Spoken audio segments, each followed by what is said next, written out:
আমি তো সার ফোন করছে, তারপর ফোন করছে রে, আমি তো ফোনটা নাম্বারটা দেখে আমি কই নাম্বারটা কার, ফোনটা মিস কল গম্বাইকে দিয়ে আমি খাটের মধ্যে সাইড দিতে আমি সোয়াদে আসেনি আহাজে আসে দিতে বিউটিফুল তো মোবাইলের সাথে নাই সার বারো বাজে অনেক ঘর হয়েছে না মোবাইল বাজে মাথাটা ফোন দিচ্ছে জানি, ফোন দিচ্ছে তো মাথা কান্দা যাচ্ছে, আমি তো শুনি না। পরে বিউটিফুল তো লোকে কইতে নানু কে জানি কান্দে, আর দুজন মাথা ছুটে আইতে মাথার বাড়ি যেতেছে, তাতে আমিও ফিরে গেলাম। সেটা যে আমরা শুয়ে রয়েছি আগ জ্বালাইছি দিয়ে পানি খেয়েছে, পানি খাইয়া পরে গেছে আমি বাতার কোনো আমি বিরিয়ানি খাইছি, বিরিয়ানি খাওয়ানোর পরে এরপরে গেছে বাইরে যাওয়ার পরে আমরা শুয়ে এলানোর পরে তার ভাই ফোন করছে, ফোন করে কইতেছে গো আমার হাত আসিনি গড়, আমি হাত দো নাই, আমি উঠতে রুমও গেছি দিতে গড় নাই।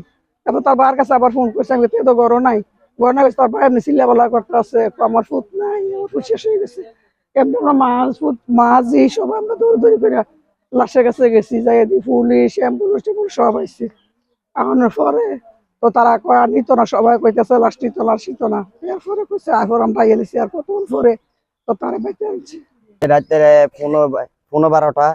পনেরো বারোটার দিকে একটা আওয়াজ হয়েছে আর কি, মানে বিস্ফোরণের মতন একটা আওয়াজ হয়েছে। আওয়াজ অনেক, আমরা যার যে বাসার থেকে বাড়িয়ে দেখি এনে তিনটা লোক পরে রয়েছে। এক কইছে যে আপনার শিকারপুরের, আরেক কইছে ভুবনগড়ের, আরেক কইছে আপনার এই বুয়া বাড়ি হলি মিয়ার ছেলে।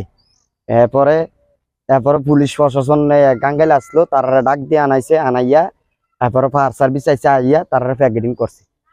এইটুকুকে দেখছি, তিনজনে জাগাত শেষ, মানে হাসপাতাল ক্যাপাসিটি আসতো না, তিনজনে জাগাত শেষ হয়ে গেছে।